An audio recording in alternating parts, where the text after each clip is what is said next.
Jeudi 18 septembre 2024, mesdames et messieurs, bonjour et c'est reparti pour la revue des titres de ce matin que nous démarrons avec le quotidien à sa une. Forte pluie, déluge à Touba, environ 140 millimètres d'eau en une nuit, 2 personnes décédées, des maisons effondrées, l'État promet les moyens nécessaires. Nous poursuivons avec l'observateur à sa une, Abdoul Mbaye. L'interview vérité, le Sénégal est très mal parti pour vivre cette nécessaire rupture. Nous appelons à une large intercoalition pour construire un contre-pouvoir et non pas une opposition politicienne. La justice n'a pas besoin de spectacle, ce n'est pas du showbiz. Nous poursuivons toujours avec Source A à sa une. Le secrétaire général de l'ASER en voyage en Espagne alors que l'ARCOP écrit à leur structure pour lui demander des comptes dans le scandale présumé sur le marché de 37 milliards filés à EE Power IPC. Question autour d'un voyage, le directeur général de l'ASER et Jean-Michel Sen et son secrétaire général sont-ils partis en Espagne au titre du marché à polémique filé à l'entreprise espagnole dans des conditions nébuleuses présumées. Nous poursuivons toujours avec Source A. Le ministre de la Justice, garde des Sceaux, a officiellement installé le pôle judiciaire financier PJF, 27 magistrats dans la nature. Toujours avec Tribune à sa une. Rapport d'exécution budgétaire, la primature a consommé un budget de 12,1 milliards de francs CFA et la présidence 34,31 milliards de francs CFA. L'ARCOP réclame l'ASER, le protocole renégocié. Nous poursuivons toujours avec Walf Quotidien à sa une.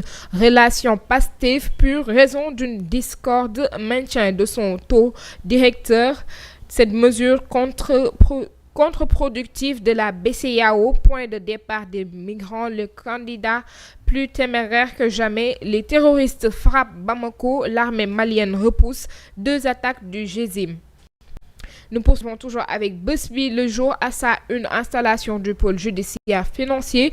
Accusé lavé, Ousmane Diagne, une réponse aux nombreux défis de redevabilité Mbacké Fall, du moins pas de règlement de compte, mais une reddition de compte de nos faibles ressources.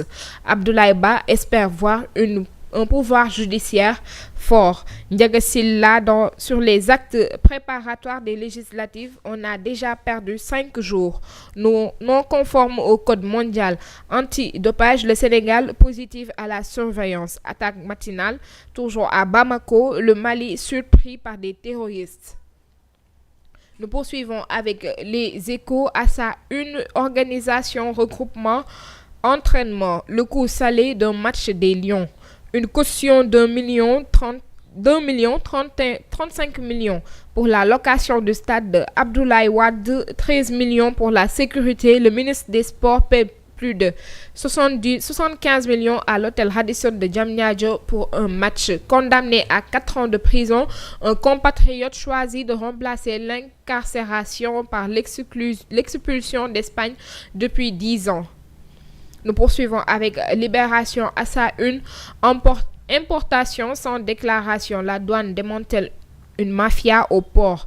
Visée par une opposition de sortie du territoire national, le déclarant en douane El Haj Malik Diop, intercepté lundi à Rosso alors qu'il tentait de fuir le pays. Éclaboussé, Dubai Port World Transit avec la douane et casque plus de 3 milliards de francs CFA. 3 transitaires placés sous mandat de dépôt. Et nous terminons cette revue des titres avec 8 sports. La mère de Lena Timera écrit à la FIBA Afrique. Dans une lettre adressée au président de la FIBA, section Afrique, dont nous avons exploité des parties, Madame Timera Fatou Fall invite l'instance à faire la différence entre binationalité et naturalisation. CAN Beach Soccer 2024, le tirage au sort aura lieu ce 19 septembre, Lambe Ada Fass en garde à vue suite à une bagarre. Mbaye Niang évoque la sélection, c'est à moi de travailler, d'être performant. C'était tout pour la revue des titres de ce matin. Nous vous donnons rendez-vous demain, Inch'Allah. D'ici là, l'information continue sur Presse Afrique TV HD et presseafrictv.com.